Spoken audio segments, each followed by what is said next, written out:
তাকওয়া অর্জনের সঙ্গে আল্লাহর ভালোবাসা পাওয়ার সম্পর্ক রয়েছে, আর আপনারা দেখছেন তাকওয়ার আলো। আসসালামু আলাইকুম ওয়া রাহমাতুল্লাহি ওয়া বারাকাতুহু।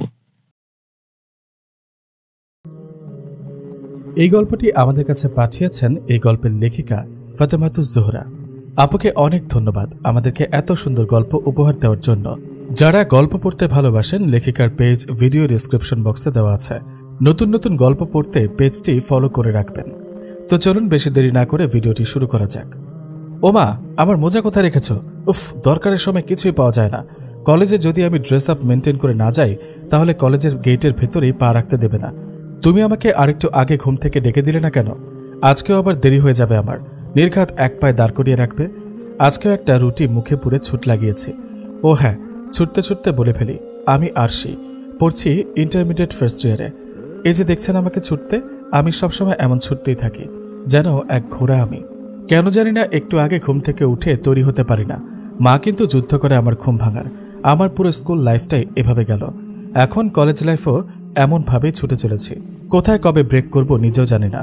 মা বাবার আদুরে মেয়ে বলে ক্লাসটা ঠিকঠাক মতো করতে পারি এত ছোটার পরেও।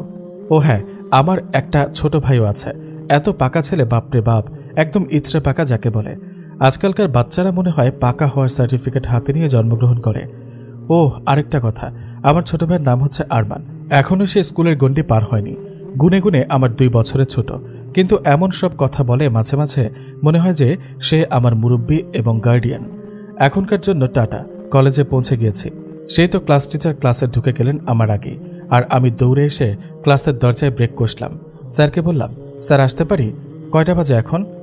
মানে স্যার, আসলে ঘড়িটা গতকাল রাতে পানিতে পড়ে গিয়েছিল, সেজন্য হয়তো টাইম স্লো হয়ে গিয়েছে। প্রতিদিন এত অজুহাত কিভাবে তৈরি করো? হ্যাঁ স্যার, অজুহাত কাকে বলে? Stop your question, come in and take your seat. ক্লাসে ঢুকে মাঝ বেঞ্চে থেকে লিলিকে ছোটখাটো একটা ধাক্কা দিয়েছি। এতবার বলেছি যে এটা আমার জায়গা, অন্য কেউ এটাতে বসবে না, কিন্তু না, এই মেয়ে একটু বেশি তারা। স্যারের চোখে এটা পড়ে গেল। আর সেই ধমক দিয়ে বললেন, স্যার। Yes sir. লিলিকে ধাক্কা দিলে কেন? কোথায়? না তো স্যার। লিলি বলল, স্যারকে মিথ্যা কেন বলছিস? তুমি চুপ থাকো। আর তুমি আমাকে তুই করে বলছো কেন? আমি তোমার সাথে এত ঘনিষ্ঠ না, সুতরাং তুই করে বলবে না আমাকে। এই দুইজনই চুপ। লিলি, কি হয়েছে? স্যার, আরশি এই জায়গা দখল নিতে চায়। মনে হয় তার নিজস্ব সম্পত্তি। আমি আগে এসেও কেন অন্য জায়গায় বসবো? আমি আগে এসে যেখানে এসে জায়গা পাবো সেখানেই তো বসবো, তাই না স্যার? কিন্তু এই জায়গায় যেই বসে তার সাথে আরশি এমন করে। এখানে তো কারো জায়গা নির্দিষ্ট করে দেয়া হয়নি, তাহলে সে এমন কেন করবে? আরশি, কথা যেগুলো লিলি বলল সেটা কি ঠিক? না মানে স্যার আপনি এর সঠিক সমাধান দেবেন আশা করছি। ঠিক আছে, তোমাদের এই মাসে ক্লাস টেস্ট আছে, তাই তো? জি স্যার। এই এক্সাম রেজাল্ট অনুযায়ী সিট বাছাই করতে দেব, তখন ফিক্সড করা হবে। তখন যে সিটে বসবে সেটা পরবর্তী এক্সাম ছাড়া পাল্টাতে পারবে না। তখন এই সিট নিয়েও ঝামেলা করতে পারবে না কেউ। আরশি, তোমার কি মনে হয় ভালো রেজাল্ট করতে পারবে? স্যার, আর যাই হোক, লিলির থেকে ভালো রেজাল্ট করবো ইনশাল্লাহ। ঠিক আছে, দেখা যাক তাহলে। এখন তাহলে সবাই ক্লাসে মনোযোগী হও। অনেকটা সময় নষ্ট করে ফেলেছো তোমরা। দিন দিন মানুষ বড় হয় আর তোমরা ছোট হও। মনের ভেতর জেদ কাজ করছে প্রচুরভাবে। এখানে বসার আমার একটা কারণ আছে, তবে সেটা সিক্রেট, এখনই কাউকে বলা যাবে না। আজকের মতো আমাকে এই সিটটা ছেড়ে থাকতে হচ্ছে। ঠিক আছে, আমিও দেখব লিলির বাচ্চা তুমি আমাকে কিভাবে হারাতে পারো। পেছনে বসেছি ঠিকই, কিন্তু আমার মন পড়ে আছে মাঝ ব্রেঞ্চে। তাহলে বলেই ফেলি সিক্রেট। মানে রাফির জন্যই আমার ওখানে বসা। খুবই ভালো লাগে ওকে। সে আমার প্রতিবেশীও বটে, ছোট থেকেই দেখে আসছি তাকে। কিন্তু এখানে একটা কথা আছে, সে এত চুপচাপ থাকে ক্লাসে, মনে হয় যে সে প্রতিবন্ধী ছেলে, যেন কোনো কথাই জানে না। কখনো কোনো পড়াতে পিছিয়ে পড়তে দেখি না। বাপরে বাপ, এত পড়ার চাপ কিভাবে সামলায়? আমি প্রতিদিন একটা সাবজেক্টে হলেও আটকে যাই। ওর ব্যাপারে এত জানি কিভাবে জানেন? প্রাইমারি স্কুলে আমরা একসাথে পড়িনি, কিন্তু হাই স্কুল থেকে একসাথে পড়েছি। কিভাবে এত রুটিন মাফিক চলে একমাত্র উপরওয়ালা আর সেই জানেন। সময় মতো পড়া, খাওয়া দাওয়া, খেলাধুলা, ঘুমানো একটু বেশি পারফেক্ট হয়ে গিয়েছে। একটা মানুষ রোবটের মতো পারফেক্ট কিভাবে হয়? মাঝে মধ্যে সন্দেহ হয় যে রাফি আসলে রোবট কিনা। একদিন রাফির আম্মুকে এই প্রশ্ন করেই ফেলেছিলাম। তিনি হাসতে হাসতে গড়াগড়ি খান অবস্থা। পড়াশোনা ছাড়া অন্য কোনো ব্যাপারে কিছু জিজ্ঞেস করলে তার মুখই খোলে না, মনে হয় ঠোঁটে গ্লু লাগিয়ে ফেলে। মাঝে মাঝে ইচ্ছা করে কাঁঠালের কষ তার ঠোঁটে লেপে দিই, যাতে আর কথাই বলতে না পারে। অবশ্য কাঁঠালের আঠা এতটাও শক্তিশালী না, তেল লাগালেই বেটা সুরসুর করে ছেড়ে দেয়। পাশাপাশি বাসা, তবুও কখনোই বলে না যে চলো একসাথে যাওয়া যাক। কত বদদোয়া করলাম, তবুও কাজে দিল না। এত ক্লাসের পড়া শেষে আমি আজকের মতো বাসায় আসলাম। বাসায় এসে বরাবরের মতো চেঁচানি দিলাম, ও মা ক্ষুধা লাগছে। ইস, কবে মানুষ হবি? প্রতিদিন এসে চিৎকার করবি, আর তোর পাশের বাসার আন্টিরা আমাকে এসে রোজ জিজ্ঞেস করবে, কি ভাবি, মেয়েকে কি না খাইয়ে রাখেন সব সময়? মনে হয় তোকে যেন আমি কতদিন না খাইয়ে রেখেছি। আমার পেটের ভেতরে 1941 সালের যুদ্ধ লেগে গিয়েছে। এবার যদি আমাকে না খেতে দাও তো ক্ষুধার রাজা খারুশ এসে তোমাকে হিটলারের মতো অ্যাটাক করবে। অভিনয় ছেড়ে আগে গোসলে যাও, খাবার তৈরি আছে। মা শোনো না। না, কোনো শোনাশুনি নেই, জানি কি বলতে পারিস। ও মা, একটুখানি খেয়েই নেই, তারপর গোসলে যাব। এসব কোনো বাহানা চলবে না। মনে হচ্ছে ডায়লগ চেঞ্জ করতে হবে। আমাকে গবেষণায় বসতে হবে। আজকের মতো এটাই থাক। খাওয়া দাওয়া করে আমি ধ্যানে বসবো মাতাজি, আমাকে নো ডিস্টার্বিং করিবেন। স্নেহাশিস কন্যা, তুমি যদি এই মুহূর্তে গোসল করিবার নাহি যাও তবে তোমার খানা বন্ধ করিয়া দেওয়া হইবে। লে হালুয়া, আমার আগে আমার মাই দেখে সাধু হয়ে গেল। নো নো নো, আমি এক্ষুনি যাচ্ছি। আমি এক ছুটে আমার ঘরে চলে এসেছি। জানি মা আমার ওখানে দাঁড়িয়েই মিনিট খানেক হাসবে। এটা রোজই হয়, কিভাবে সেটা মাই ভালো জানে। ভাগ্য করে একটা মা পেয়েছে। আমার মা একজন সুদক্ষ গৃহিণী, তিনি সবসময় সব দিকে খেয়াল রাখেন। একটা প্রবাদ আছে, বগলের নিচে কাঁচি রেখে কাঁচি না পাওয়া। আমিও কিছুটা এরকম, হাতের কাছে জিনিস রেখেও সেটা পাই না। মাকে ছাড়া যেন আমি ব্যাটারিবিহীন রিমোট কন্ট্রোল। আমাদের পরিবারে আমার বাবাই একমাত্র কর্মজীবী, যদিও মা টুকটাক হাতের কাজ করে ঘরে বসে, তবে সে আগে সংসার সামলায়, তারপর বসে শখের কাজ নিয়ে। ছোট ভাইও ট্যালেন্টেড, সে দারুণ নাচতে জানে। মাঝে মাঝে দুই ভাই বোন একসাথে নাচতে শুরু করি। ছুটির দিন আমরা সবাই একসাথে অনেকটা সময় কাটাই। সবাই খুব চটপটে, আমি শুধু আলসেমির তালিকায় আছি। অনেক শুনলেন কিচ্ছা কাহিনী, আরেকদিন আবার বলবো। খাওয়া দাওয়া সেরে এখন আমি ঘুম দেব, তারপর বিকেলে একটু ঘুরে উড়াবো, তারপর পড়াশোনা। ঘুম ভাঙলো অ্যালার্মের টুংটাং শব্দে। যদিও অ্যালার্মে আমার ঘুম ভাঙে না, আর মানে সে টেনে তুলেছে। সে আগেই ঘুড়ি বানিয়ে প্রস্তুত করে রেখেছে। এখন আমরা একসাথে ছাদে ঘুরে উড়াবো। যদিও আমাদের বাসা দোতলা নয়, তবুও আমাদের ছাদ আছে একতলাতেই, মোটামুটি বড় রকমেরই। আমার কাছে আমাদের ছাদটাই বেশ ভালো লাগে। আগে ছাদে রেলিং ছিল না, সেজন্য উপর থেকে নিচে তাকালে আমার মাথা কেমন চক্কর দিয়ে উঠত। তারপর বাবা রেলিং লাগালেন। ছাদে বসার জন্য সুন্দর করে ইটের তৈরি ব্রেঞ্চ বানানো হয়েছে, আবার একটা চৌকিও আছে। গরমের রাতে লোডশেডিং হলে আমরা সবাই এসে এখানে শুয়ে শুয়ে তারা গোনার প্রতিযোগিতা করি। যদিও এই কাজ নেহাতি অকাজ বলে বিবেচ্য, তবুও এতে প্রচুর আনন্দ আছে। যাকে এখন আসল কথায় আসি। দুই ভাই বোন মিলে ঘুড়ি উড়াচ্ছি। আশেপাশের বাড়ির বাচ্চারাও এই সময়টাতে ঘুড়ি উড়াতে দেখলাম। 30টার বেশি ঘুড়ি দেখলাম। হঠাৎ আরমান আমাকে ডেকে বলল, আপু, সামনের বাসার ছাদে তাকিয়ে দেখো। আমিও তাকালাম। প্রথমে ভালো করে খেয়াল করিনি, তারপর দেখি, এমা, এ দেখছি রাফি। এই এলিয়ান ঘর থেকে বের হলো কিভাবে? নিশ্চয়ই এর মাথায় সমস্যা হয়েছে, নয়তো বইয়ে মুখ গুজে না দিয়ে ছাদে এসে ঘুড়ি উড়াচ্ছে। কলেজে ওঠার পর থেকে তাকে এখন খেলার মাঠে দেখাই যায় না। আজকে যেন অমাবস্যার চাঁদ উঠেছে। আমি একটু জোরেই ডাকলাম ওর নাম ধরে, এই রাফি, রাফি, রাফি। সে একবার ফিরে তাকিয়ে আবারও ঘুড়ি উড়ানোতে মনোযোগী হলো। আমাকে পাত্তা দিল না। আমিও থেমে নেই। আমি আবারও ডাকলাম, এই রাফি, হঠাৎ কি মনে করে আজ ঘুড়ি উড়াচ্ছ? তোমাকে তো দেখাই যায় না ঘরের বাহিরে আজকাল। এবার সে জবাব দেয়া তো দূরে থাক, ফিরেও তাকালো না। ইচ্ছা করছে তার অ্যাটিটিউডের মধ্যে গরুর ইঞ্জেকশন পুশ করে দিই। অপেক্ষা করো বাছা, তোমার ঘুড়ি বাকারটা হওয়ার জন্য। আরমান শোন। বলে ফেলো। বলছি যে একটা কাজ করে দে, তোকে আমি আগামীকাল সুপার গ্লু এনে দেব। গ্লু দিয়ে আমি কি করব? তোর না প্রিয় জুতোটা 2 দিন পরতে গাম ছুটে গিয়েছে, সেটা লাগিয়ে নিবি। দরকার নেই তোমার 10 টাকার গ্লুয়ের, আমি 60 টাকা দিয়ে পুরোটাই সেলাই করে নিয়েছি। আচ্ছা ঠিক আছে, কি চাস বল? তোমার ফুল লোড করা এসডি কার্ড, যেটার গান বাজিয়ে আমি নাচ প্র্যাকটিস করি। ঠিক আছে পাবি, আগে তোকে রাফির ঘুড়ি বাকারটা করতে হবে। কোনো ব্যাপার না, এটা আমার বাম হাতের কাজ। ঘুড়ির উপর আক্রমণ দেখে রাফি বাঁচানোর সর্বোচ্চ চেষ্টা করছে। একবার ঘুড়ির দিকে তাকাচ্ছে তো আরেকবার আমাদের দিকে তাকাচ্ছে, বেচারা। কিন্তু সে তো জানে না আমার ভাই পাক্কা খেলোয়াড়। 2 মিনিটের মধ্যেই সুতো থেকে ঘুড়ি আলাদা।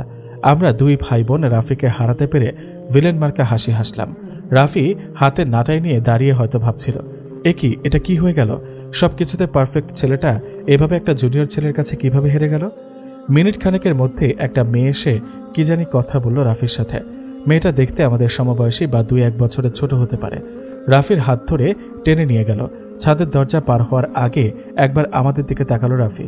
এই 1-2 সেকেন্ডের মতো হবে আর কি। এবার আমি হা হয়ে রইলাম। আরে এই মেয়েটা, আর এটা কি হলো? সন্ধ্যা পর্যন্ত ভাই বোন মিলে ঘুরে উড়ালাম। এই ঘুরে ওড়ানোর ফাঁকে ফাঁকে শুধু রাফিকে ডেকে নিয়ে যাওয়া মেয়েটার কথা মনে হচ্ছিল। বারবার ভাবছিলাম, কে এই মেয়েটা? কিন্তু এখানে বসে বসে তো আর উত্তর পাওয়া সম্ভব নয়। ভাবছি কিভাবে এই মেয়ের পরিচয় নারী নক্ষত্র জানতে পারি। না, কিছু না কিছু আমাকে করতেই হবে। সন্ধ্যায় এসে পড়তে বসেছি, কিন্তু মন বসে না পড়ার টেবিলে। শুধুই বই খুলে তাকিয়ে আছে। এক ফাঁকে মা এসে ঘুরে গেল। মা বুঝতেই পারেনি যে তার গুণধর কন্যা অমনোযোগী হয়ে আছে। চোখ বইয়ের পাতাতে থাকলেও মন আরেক জায়গায় ইনভেস্টিগেশন করতে নেমে পড়েছে। আমি সবসময় শব্দ ছাড়া পড়াশোনা করি। শব্দ করে পড়লে মাথা ব্যথা, মাথা চক্কর দেওয়া সহ ইত্যাদি নানান সমস্যা ঘাড়ে পাকড়াও করে। এজন্য বই নিয়ে চুপচাপ বসে থাকলেই মা ভাবে যে আমি শান্তি মতো পড়াশোনা করছি, কোনো চাপ দেয় না পড়ার জন্য। এশার আজান হতে না হতেই লোডশেডিং হয়ে গেল। যাক, এখন কারেন্ট আসার আগ পর্যন্ত ভালো করে চিন্তাভাবনার সময় পাবো। লোডশেডিং হলে আমরা পরিবারের সবাই মিলে ছাদে চলে যাই। এখন ছাদে রাখা চৌকিতে বসে আছি। আব্বু আম্মু দেওয়ালের সাথে হেলান দিয়ে বসে আছে। আরমান আর আমি হাতের আঙুলে রসকস সিঙ্গারা বুলবুলি মস্তক এই খেলা খেলছিলাম। বলতে পারেন যে লোডশেডিং এর অন্ধকারে খেলছে কিভাবে। আসলে তেমন অন্ধকার ছিল না, চাঁদের আলোয় বেশ বোঝা যাচ্ছিল। সম্ভবত পূর্ণিমার কাছাকাছি সময় হবে। এমন সময় রাফিদের ছাদে চোখ গেল। মনে হলো রাফির সাথে থাকা ওই মেয়েকে দেখতে পেলাম। সাথে রাফিও আছে হয়তো। মেয়েটা কেমন গা ঘেঁষে হাঁটছে রাফির সাথে। ছাদের দিকে তাকিয়েই আরমানকে বললাম, আমি যা দেখছি তুইও কি তাই দেখছিস? আমি কিছু দেখি না। কানা, রাফিদের ছাদের দিকে তাকা। ওইখানে দুইটা ভূত হাঁটছে। ভুল বললি, এখানে একটা মানুষ আর অপরজন পেতনি। এই পেতনিটা রাফির সাথে এত ঘষাঘষি করছে কেন? আমি কি জানি, ওই পেতনিকে গিয়ে জিজ্ঞেস করো। এই, তোর এক ফ্রেন্ড ভাড়া থাকে না রাফিদের বাসায়? একটু গোয়েন্দাগিরি করে দে না প্লিজ। আমার ফ্রেন্ডের তো খেয়ে দেওয়ার কাজ নেই, আর রাফি ভাইয়াদের ঘরের খবর সে কিভাবে জানবে? সে উপরতলার খবর রাখে না। আমাদের ভাই বোনের কথোপকথনের মাঝে মা বলে উঠল, কি নিয়ে কথা হচ্ছে? আমি বললাম, কিছু না মা। আরমান চট করে বলে উঠল, রাফি ভাইয়ের সাথে মেয়েটা কে জানো মা? মা বলল, ওইটা রাফির চাচাতো বোন, আরশির সমবয়সী। আমি বলে উঠলাম, চাচাতো বোন? তুমি কিভাবে জানো মা? মা বলল, রাফির মায়ের সাথে আমাদের বাসায় এসেছিল। রাফির মা এমন একখানা ভাব করলো যেন ছেলের বউ নিয়ে এসেছে। মায়ের মুখ থেকে এই কথা শুনে আমি আর কিছু বললাম না, তবে মনে মনে থামলাম না। বলতে রইলাম, পেতনিটাকে নিয়ে আমাদের বাসায় এসেছে? ছেলের বউ? ওইটা আমি কোনোভাবেই হতে দেব না। রাফিরে আমার চাই। সরাসরি না পাইলে কিডন্যাপ করে নেব। ওই পেতনিটাকে কবিরাজ দিয়ে ঝাড়ফুঁক দিয়ে চুটকিতে ছাড়িয়ে নেব। পেতনির সাহস কত যে আমার রাফির দিকে নজর দেয়? এর একটা বিহিত করতেই হবে, হয় এসপার নয় ওসপার। পার তো আমি ঠিকই করাবো। এতটুকু লেখা শেষ করে আরশি ডায়েরি বন্ধ করে দিয়ে রিমিকে বলে, এসব লিখতে ভালো লাগছে না, পুরনো ঘটনাগুলো লিখতে ইচ্ছা হয় না। আমি পারবো না অতীত লিখতে, জ্বালাস না আমাকে।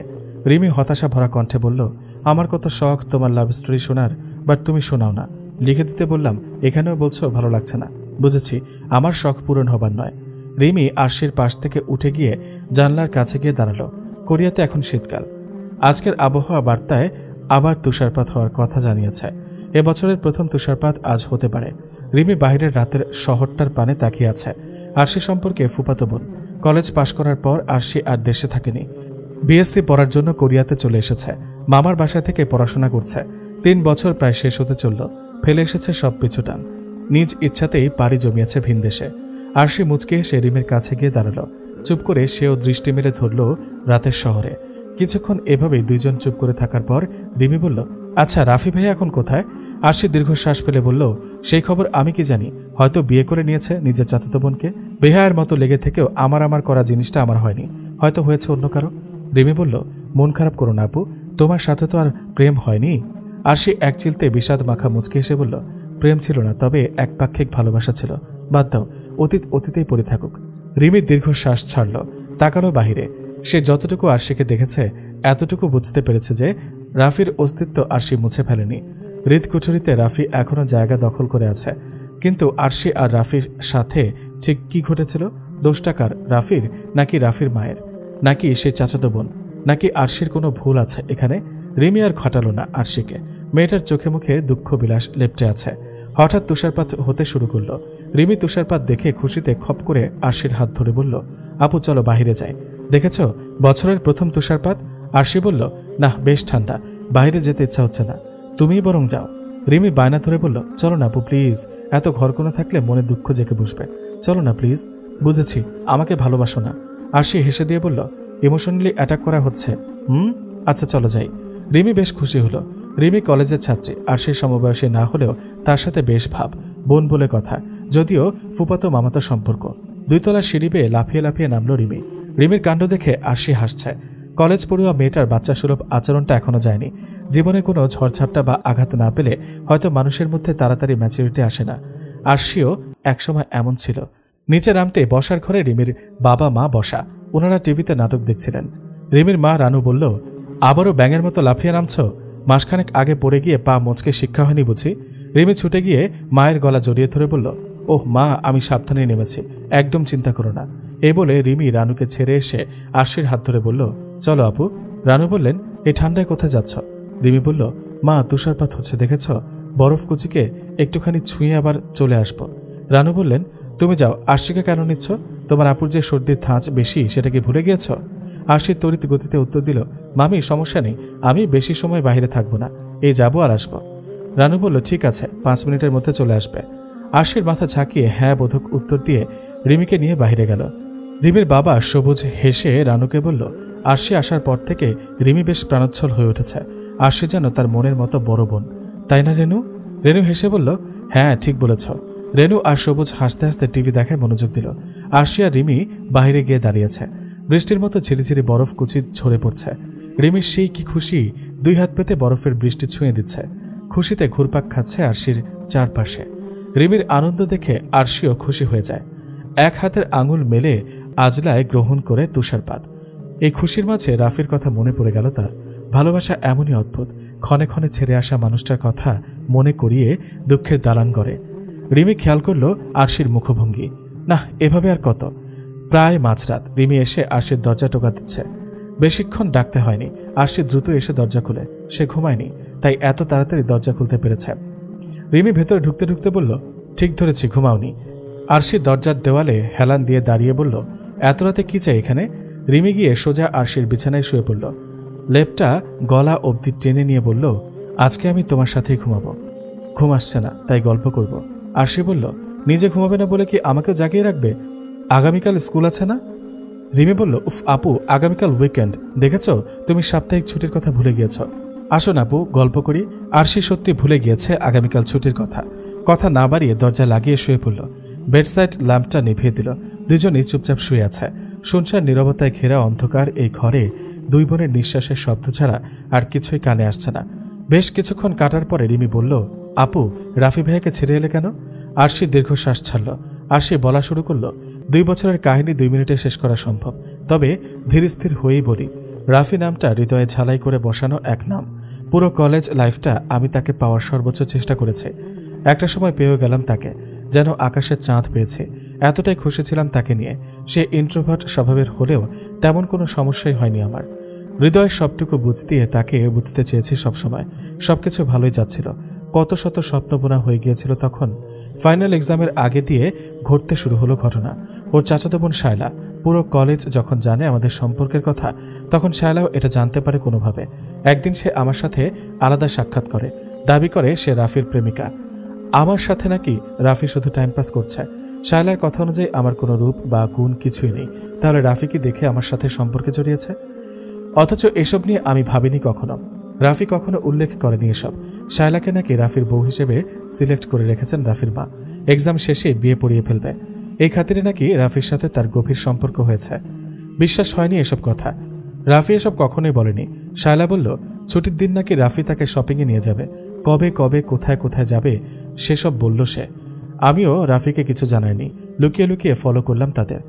আসলেই তা ঘটল শায়লা যা বলেছিল। শেষমেশ মুখোমুখি হলাম। তখন রাফির মাও উপস্থিত হয় সেখানে। যতটুকু আন্দাজ করেছি যে শায়লা ওনাকে কল করে এনেছে। রাফিকে শায়লার ব্যাপারে জিজ্ঞেস করেছিলাম, তার কাছ থেকে কোনো উত্তর পাইনি। শুধু দেখছিলাম সে তার মায়ের মুখপানে চেয়ে আছে। যত উত্তর সব রাফির মা দিল। নিজেকে তখন কাবাবের মধ্যে অনাকাঙ্ক্ষিত হাড্ডির মতো মনে হচ্ছিল। সেদিন প্রথম অনুভব করেছিলাম যে পায়ের নিচে মাটি না থাকার মতো অনুভূতি। রাফির মা এত পরিমাণে কথা শুনিয়েছেন আমাকে যে আমি ছোট থেকে বড় হয়েছি পর্যন্ত এতটুকু কথা শুনেছি কিনা সন্দেহ। রাফির মা আমাকে হুঁশিয়ারি করলেন রাফির জীবন থেকে চলে যেতে। ঘটনা এখানেই ইতি টেনেছে। বাসায় কাউকে জানায়নি, যদিও আমার আন্দাজ যে আমার পরিবার এই ব্যাপারে একটু হলেও জেনেছে। এইচএসসি এক্সামের আগে পুরো ভেঙে পড়েছিলাম আমি। ভাঙা কাচের মতো হৃদয়টাকে এমন টুকরো টুকরো মনে হতো। পরীক্ষায় অংশগ্রহণ করার মতো ইচ্ছে শক্তিটুকু আর ছিল না। এই সময়টাতে আমার পরিবার আমাকে সবচেয়ে বেশি সাপোর্ট করেছে, ভরসা দিয়েছে। আমার ডিপ্রেশন কাটিয়ে উঠতে সবচেয়ে বেশি ভূমিকা পালন করেছে আমার পরিবার। তারপর আছে আমার কাছের বন্ধু বান্ধব। তারপরের ঘটনা তো জানোই, এক্সামের পর এখানে চলে আসলাম, কাছের মানুষটা থেকে সবচেয়ে দূরে। রিমি দীর্ঘশ্বাস ফেলে বলল, রাফি ভাইয়া কি তোমার সাথে কথা বলতে চায়নি, মানে ভুল ত্রুটি মিটমাট করতে চায়নি? আরশি বলল, কয়েকবার বুঝতে পেরেছি যে কিছু বলতে চাচ্ছে, তখন আর সেই সুযোগ দিইনি, সেও জোর খাটায়নি। অতপর আমিও তার ব্যাখ্যা বিশ্লেষণের অপেক্ষা করিনি। হোক সে ছেড়ে যাওয়া ভালোবাসা, তবুও ছেড়ে যাওয়া ভালোবাসা ভালো থাকুক সবসময়। রিমি বলল, হ্যাঁ, আমি প্রেম টেম করব না, যাকে পছন্দ হবে তাকে সরাসরি বিয়ে করে তারপর প্রেম করব। আরশি মৃদু হাসল, সে হাসি অন্ধকারে মিলিয়ে গেল। আরশি বলল, অনেক হয়েছে, ঘুমিয়ে পড়ো এখন, আগামীকাল ওয়েদার ভালো থাকলে আমরা ঘুরতে বের হব, ওকে? রিমি খুশি হয়ে গেল। শুভরাত্রি বলে লেপ দিয়ে মাথা ঢেকে নিল। আরশি মাথা ঢেকে ঘুমাতে পারে না, নিঃশ্বাস বন্ধ হয়ে আসে তার। ডান কাত হয়ে শুয়ে পড়ল। গতকালও আরশির মা আরশির বিয়ের কথা বলেছিল। এবার নাকি ডিফেন্সে জব করা এক পাত্রের খোঁজ নিয়ে ঘটক এসেছিল। ছেলেটির নাম রায়হান। আরশির ছবিও দেখেছে তার। দেখতে শুনতে ভালো হলেও মনে ধরেনি মনের জায়গা যে অন্য কেউ দখল করে আছে। সকালটা বেশ ফুরফুরে, তবুও দেহ ক্লান্ত। ওভারটাইম কাজ করে ঢুলে পড়ছে ঘুমে, যেন সে অ্যালকোহল গিলছে। এখন বাড়ি ফিরে কম্বল মুড়িয়ে ঘুমাবে। ছুটির দিন থাকায় অন্য কাজের চাপ না নিলেও চলবে। আপাতত ফোকাস ঘুমের দিকে। অফিসের বাইরে পা রাখতেই স্লিপ কাটতে নিয়েছিল। সারা রাত তুষারপাতের কারণে বরফের স্তর জমেছে শহর জুড়ে। বাইরে বের হলে হাড় হিম হয়ে আসে। -ডিগ্রি বিরাজ করে পুরো শীত জুড়ে। জানুয়ারি মানেই তীব্র শীতের মৌসুম। বাসায় ফিরে গোসল সেরে হালকা নাস্তা করেই শুয়ে পড়ল রাফি। বৈদেশিক জীবনযাপন বেশ ভিন্ন। সিঙ্গেলভাবে একটা ছোট্ট ফ্ল্যাটে থাকে সে। অন্যদের সাথে মিশতে পারে না সহজে। সব কাজই তার সঠিক সময়ে করা যায়। শুধু সঠিকটা করতে পারল না আরশির সাথে। কোরিয়াতে আসা আরশির জন্যই। ভার্সিটিতে ভর্তিও হলো এখানে। শুধু জানে আরশি এখানে আছে, তবে পিন পয়েন্ট ঠিক কোথায় এটা রাফি জানে না। পড়াশোনার পাশাপাশি চাকরিতেও জয়েন করেছে। তার বিশ্বাস আরশিকে সে খুঁজে পাবে। মেয়েটা তাকে ভুল বুঝে আজ এত দূরে পড়ে আছে। ভুল বুঝারই কথা। মায়ের কথা রাখতে গিয়ে সেদিন কোনো জবাব দিতে পারেনি। যদি পারত তাহলে হয়তো আজ এভাবে তাদের বিচ্ছিন্ন হতে হতো না। রাফির চোখ উপচে আসা ঘুমেরা যেন পালিয়ে গেল আরশির ভাবনা শুরু হতেই। ঘুমের জন্য হওয়া মাতাল ভাবটা নেই, তবে মাথা ছিমছিম করছে তার। উঠে পড়ল শোয়া থেকে। উঠে বেশ খানিকক্ষণ পায়চারি করল। না, শান্তি লাগছে না। এই ঠান্ডাতে বের হবে হাঁটতে। সেজন্য গিয়ে তৈরি হয়ে নিল। হাত মোজাও পরতে ভুলল না। চটপট বের হয়ে এলো বাসা থেকে। উদ্দেশ্য দিকবিদিক হয়ে ঘুরবে। যেই ভাবা সেই কাজ। রাস্তার পাশে দিয়ে ধীরস্থির হয়ে হাঁটছে আর চারপাশে তাকিয়ে দেখছে। পুরো পরিবেশে বরফের শুভ্রতা। সাদা রঙের চাদরে ঢেকে আছে সব। হাঁটতে হাঁটতে বাস স্টেশনে চলে আসে রাফি। বেশ কিছুক্ষণ বসে রইল। একের পর এক বাস শিডিউল ধরে চলে গেল। রয়ে গেল রাফি। শেষমেশ আরেকটা বাস আসার পর উঠে দাঁড়ায় সে। এটাতে চলে যাবে যতদূর বাসটা যাবে, এমন উদ্দেশ্যে বাসে ওঠে। পেমেন্ট করে পেছনের দিকে ফাঁকা সিট খুঁজছে। এমন সময় চোখ আটকে যায় একদম পেছনের সিটের কর্নারে। কানে হেডফোন গুঁজে একটা মেয়ে চোখ বন্ধ করে রেখেছে। রাফির অস্পষ্ট আওয়াজ বের হয়ে এলো, আরশি। রাফি আরশির পাশাপাশি গিয়ে বসল। নিজের বিশ্বাস হচ্ছে না যে সে এখন আরশির পাশে বসে আছে। প্রায় 3টে বছর হলো আরশির সাথে তার দেখা নেই। শুধু জানতো যে কোরিয়ার সেউলে আছে সে।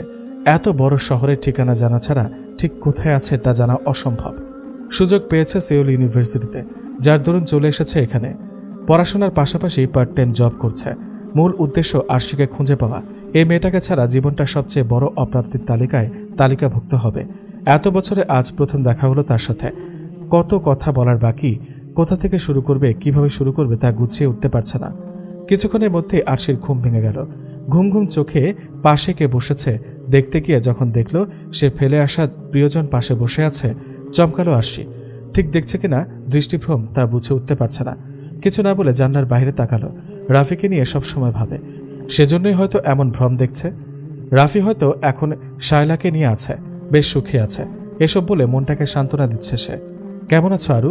পরিচিত সেই আরু ডাক শুনে বুকের ভেতর ধকধক করে উঠল।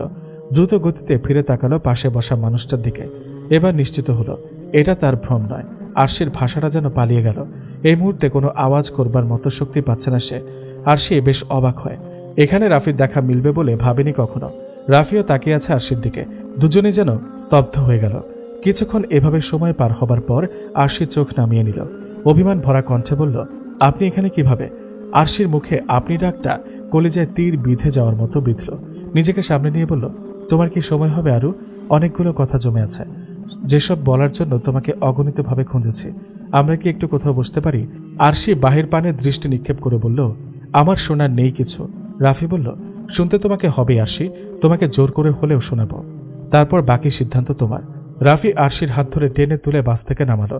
বাস থেকে নামতেই আরশি ছটকা মেরে রাফির হাত থেকে নিজের হাত ছাড়িয়ে নিয়ে বলল, হাত ধরতে অধিকার লাগে, বিনা অধিকারে অনধিকার চর্চা করা একদম পছন্দ করি না।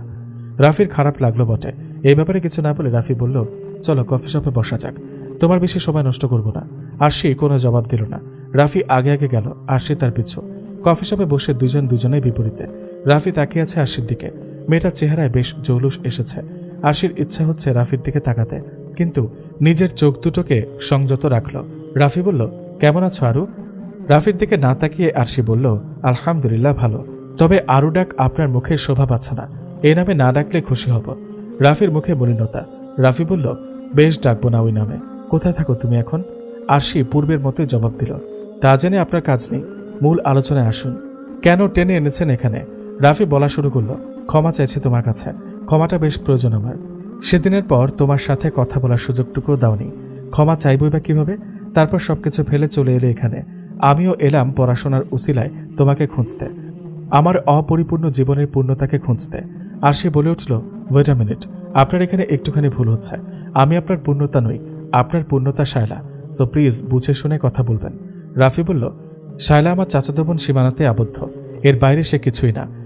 সেদিন তার জন্মদিনের জন্য শপিং করে দিতে বলেছিল, এত হাত পায়ে ধরে রিকোয়েস্টের আগে কখনো করেনি সে। মাও শায়লার হয়ে কথা বলে সবসময়। তোমার সাথে সম্পর্ক থাকাকালীন তিনি যেন একটু বেশি মাথায় তুলেছেন শায়লাকে। মেয়েটা যা বলতো সেটাই চোখ বন্ধ করে বিশ্বাস করে নিত। তোমার নামে যা বদনাম করেছে তা মা সব বিশ্বাস করেছে। সেদিন তুমি আমাকে শায়লাকে নিয়ে প্রশ্ন করেছিলে, কোনো উত্তর ছিল না আমার কাছে। মা শপিংয়ে যাবার আগেই আমাকে প্রমিস করিয়ে নিয়েছিলেন যেন তার অবাধ্য না হই, তিনি যা বলবেন তাই যেন শুনি। আগে যদি আন্দাজ করতে পারতাম যে মা এই কাজের জন্য আমাকে প্রমিস করাবেন, তাহলে কোনো প্রতিজ্ঞাতেই জড়াতাম না। তোমার উত্তরগুলো খুব সুন্দর করে জানা সত্ত্বেও মায়ের জন্য মুখে লাগাম টানতে হয়েছে। কি করব না করব সেই অবস্থায় ছিলাম না। তোমাকে ছাড়া আমার দিনগুলো কেমন কেটেছে তা আমি ব্যতীত অন্য কোনো মানব জানে না। তুমি জানো আমি কেমন। তোমার ভুল ভাঙিয়ে তোমাকে ফিরে পাবার সুযোগটুকু তুমি রাখোনি। চলে এলে এখানে, চিন্তারা সব দানা বেঁধেছে আমার ভেতর। তুমি সিওলে আছো, এর বাইরে কোনো তথ্য পাইনি, সুযোগ করে চলে এলাম এখানে। এত বড় শহর কোথায় খুঁজবে তোমায়? হাল ছাড়িনি। বেঁচে থাকা অবস্থায় একবারও হলেও তোমার সাথে দেখা হবে এই বিশ্বাস রাখতাম। আজ যেন সেই সুযোগটা এসে ধরা দিল। রবের শুকরিয়া আদায় করে শেষ করা যাবে না। জানি ক্ষমা পাবার যোগ্যতা আমি রাখি না, তবুও ক্ষমা চাইছি। প্লিজ আরু, মাফ করো এই ছোট্ট একটা ভুলের জন্য, এতটা বছর বিচ্ছিন্ন থাকার জন্য। আরশি সব চুপ করে শুনল। কিছু উত্তর গলা পর্যন্ত এসে ঠেকে গেল, ঠোঁট দিয়ে বের হলো না। আসলে এই সামান্য ভুল বোঝাবুঝির জন্য আজ সে এত দূরে। কিন্তু শায়লা যে কত অশালীন বাক্য শুনিয়ে দিয়েছিল আরশির কানে, তার কি হবে? কফিতে একটা বারো চুমুক দেয়নি আরশি। রাফির কথাগুলো শুনে কি বলবে তা ভেবে পাচ্ছে না। মিনিট খানেক চুপ করে বসে থাকলো রাফি। রাফি অপেক্ষা করছে আরশির জবাবের। কিছু একটা অন্তত পক্ষে তো সে বলবে, হয় পজিটিভ নয়তো নেগেটিভ। তবে পজিটিভ হবে বলে তেমন আশা নেই। আরশি হঠাৎ করে উঠে দাঁড়ালো, তারপর লম্বা লম্বা পা ফেলে ক্যাফে থেকে বের হয়ে গেল। রাফির দিকে আরশি একটা বারও ফিরে তাকালো না। রাফি ছুটল আরশির পিছু ডাকলো বেশ কয়েকবার, পেছনে ফিরে তাকালো না আরশি। রোড সাইডে আসতে একটা ট্যাক্সি এলো। আরশি হাত ইশারা করলে ট্যাক্সি আরশির সামনে এসে থামে। ট্যাক্সির ড্রাইভারকে ঠিকানা বলে গাড়িতে উঠে গেল। রাফি বোবার মতো তাকিয়ে রইল আরশির যাওয়ার পানে। কোনো কথা বলল না মেয়েটা। রাফির দিকে শেষবারের মতো তাকালো না। কি আর করবে সেও তো মানুষ। অনুভূতিগুলো একটা সময় বাজেভাবে আঘাত করেছে। যখন আসল ঘটনা জানতে পারল তখন আফসোস ব্যতীত আর কিছুই হচ্ছে না। এক বুক আফসোস। তখন কথা বলার সুযোগ দিলে হয়তো আজকে এখানে এভাবে থাকতে হতো না। রাফির তো উচিত ছিল কোনো না কোনোভাবে ব্যাপারটা জানানো। এতটুকু বুদ্ধি অন্তত তার থাকা উচিত ছিল। আরশির চোখ ছেপে উত্তপ্ত নোনা পানি বের হয়ে এলো। ওদের আটকানো সম্ভব হয়নি। রাফির সামনে এই বেহায়া চক্ষু জল ছড়তে দেখাতে চায়নি সে, তাই কোনো রকমে বের হয়ে ট্যাক্সিতে উঠেছে। ভাগ্য ভালো যে সঠিক সময়ে গাড়ি উপস্থিত হয়েছিল, না হলে হয়তো রাফি কান্না করে দেখে ফেলত। রাফির সামনে নিজেকে দুর্বল দেখাতে চায় না আরশি। রাফি আরশিকে পেয়েও যেন হারালো। কোথায় থাকে বা ফোন নম্বর কোনোটাই জানানো হয়নি। দ্বিতীয়বার কি আবার সুযোগ আসবে? ট্যাক্সি ড্রাইভারকে আরশি যে ঠিকানায় যেতে বলেছিল, রাফি সেই অনুযায়ী আরেকটা ট্যাক্সি করে আরশির পিছু নিল। একটা পর্যায়ে সেই ঠিকানা মতো আরশিকে পেয়েও গেল। একটা বাড়ির ভেতরে ঢুকতে দেখেছে তাকে। নিশ্চয়ই সে এখানে থাকে। মন খারাপ নিয়ে অন্য কোনো বাসায় যাওয়ার মতো মেয়ে আরশি নয়। রাফি ক্লান্তিমাখা এক হাসি হেসে যে ট্যাক্সি দিয়ে এসেছিল সেটাতে করেই ফিরে গেল। বাঁচা মরার মধ্যাবস্থায় দাঁড়িয়ে প্রিয় মানুষটাকে আঁকড়ে ধরে বাঁচতে চায় সে, কিন্তু সেই সুযোগটুকু পাবে কিনা তা সে জানে না। আরশিকে বাসায় ফিরতে দেখল রিমি। তবে আরশির চেহারা দেখে আন্দাজ করল যে আরশির নিশ্চয়ই কিছু হয়েছে। আরশির পিছু না গিয়ে বেশ খানিকক্ষণ পর আরশির ঘরে গেল সে। রিমিকে দেখে যেন দুঃখের অনুভূতিটা আরও নাড়াচাড়া দিয়ে বসল। কাউকে এই কথাগুলো বলা উচিত তাগিদে আরশি রিমিকে রাফির সাথে দেখা হওয়ার ব্যাপারে বলল। রাফির বলা বক্তব্যগুলো উল্লেখ করল রিমির কাছে। রিমি সাফ সাফ বলে দিল, যার জন্য এতদিন কষ্ট পেয়ে বেরিয়েছে তাকে কি এত সহজে ক্ষমা করে দেওয়া যায় নাকি? একদম না। ক্ষমা করা তোমার ব্যাপার, তবে গাথার মতো পিছু পিছু কয়েকদিন ঘুরে নিক। আরশি ভার্সিটির জন্য বের হচ্ছে।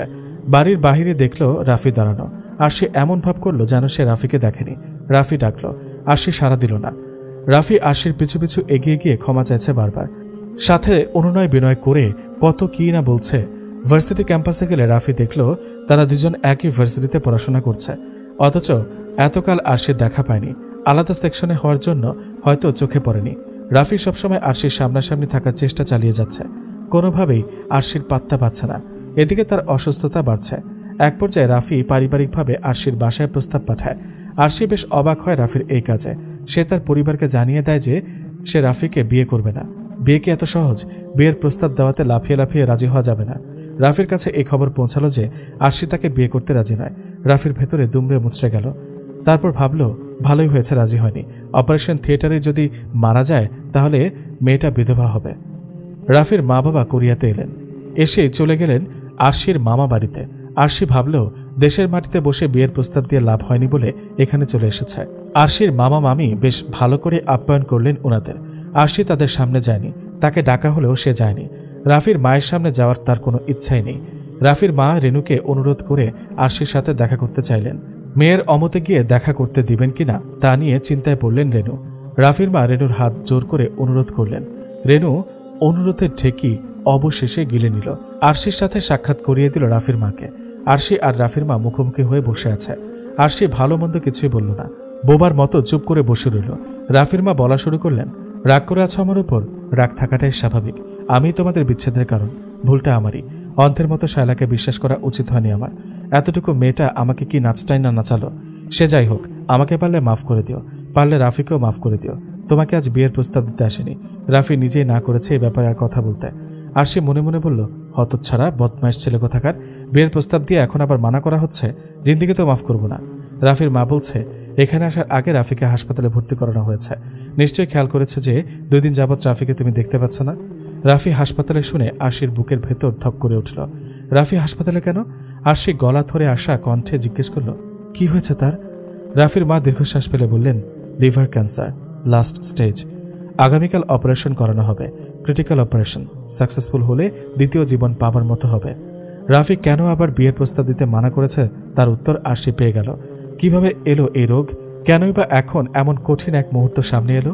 এতকাল তো এমনিতেই ভালো ছিল না, ছেলেটাকে আর ঘুরানো যাবে না। আরশি রাফির মা বাবার সাথে এই রাতের বেলাতে রওনা করলো হাসপাতালে। একবার জীবন থেকে কেউ হারিয়ে গেলে তা সয়ে নেওয়া যায়, কিন্তু হারানোর পর আবার পেয়ে হারানোটা সহ্য করা মুশকিল। আরশি চায় না হারাতে। হাসপাতালের বেডে ক্লান্তি মাখা রাফি শুয়ে আছে। ডাক্তাররা আগামীকালের অপারেশন নিয়ে মিটিং করছে। কেবিনের ভেতর শুধু আরশি প্রবেশ করল। ঝরঝর করে চোখের পানি ছড়িয়ে যাচ্ছে। রাফির পাশে একটা টুল টেনে বসে তাকিয়ে আছে রাফির দিকে। কতটা বদলে গিয়েছে চেহারা। এজন্যই কি রাফি বারবার ক্ষমা চাইছিল আরশির কাছে? ইস, কতটা আঘাতে না পেয়েছে রাফি। আরশির আফসোসের পাহাড় তৈরি হলো। কান্নার জন্য কিছু বলতে পারছে না মুখ ফুটে। রাফি চোখ তুলে তাকায় আরশির দিকে। রাফি কাঁপা কাঁপা কণ্ঠে বলল, বেঁচে আছি তো এখন পর্যন্ত, এত কান্না করলে আসলেই মারা যাব। আরশি তাকায় রাফির দিকে, তাকিয়ে বলল, তোমার এই জঘন্য পরিকল্পনা আমার একদম পছন্দ নয়। বিয়েতে রাজি থাকো বা না থাকো, কবুল বলতেই হবে। রাফি বলল, নিশ্চয়তা নেই যে জীবনের শেষ ধাপে এসে দাঁড়িয়েছি। কি ঘটবে তা অজানা। আমার সাথে অজানা পথে পা বাড়ানোটাই শ্রেয়। আরশি বলল, বিয়ের ধাপ এখনো বাকি। পথ সবসময় অজানাই থাকে, হেঁটে চলার পর চেনা হয়। রাফি জোর করে একটু হেসে বলল, আজ যে বিয়ের জন্য রাজি? আরশি বলল, সাথে এনেছে কাজী।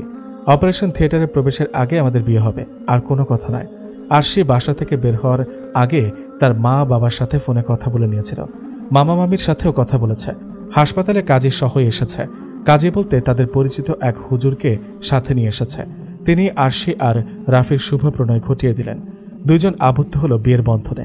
আরশি পুরো রাত রাফির পাশেই হাত জড়িয়ে ধরে বসেছিল। মনের ভেতর কত শত চিন্তা বেলুনের মতো ফুলে ফেপে উঠেছে। পরদিন দুপুরে রাফিকে অপারেশনে নেওয়া হয়। অপেক্ষা এক অজানা পথের। 2 বছর কেটে গিয়েছে। আরশি সবে নামাজ সেরে উঠল। 2 চোখ ভিজে আছে। রবের নিকট 2 হাত তুলে দোয়া করেছে স্বামীর জন্য। সেদিন অপারেশন সাকসেসফুল হয়নি। আরশির হাত ধরে হাঁটা হয়ে ওঠেনি রাফির। ভাগ্য আবারও আরশিকে একা করে দিয়েছে। জীবনে আর কাউকে স্বামী বলে মেনে নিতে রাজি নয় সে। এত আশা বিয়ের প্রস্তাব ফিরিয়ে দিচ্ছে সব কয়টা। রাফি ব্যতীত আরশির মনে আর কেউ স্থান পাবে না। আফসোস শুধু একটাই, বিয়েতে যদি আরেকটু আগেই রাজি হতো, তাহলে আরেকটু বেশি সময় পেত রাফির সাথে। আফসোসটুকু জিয়েই আরশি বেঁচে রবে।